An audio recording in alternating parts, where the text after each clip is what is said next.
कहानी विच मेरा किरदार मन्ने, कहानी विच मेरा किरदार मन्ने, मैं जिसले मर गया ते यार मन्ने।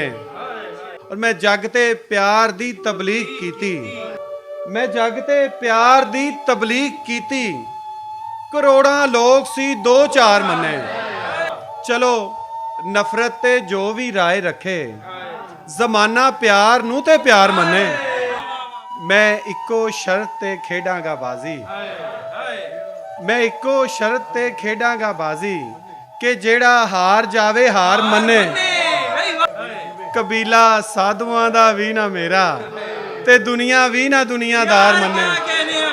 कबीला साधुआं दा भी ना मेरा, ते दुनिया भी ना दुनियादार मन्ने।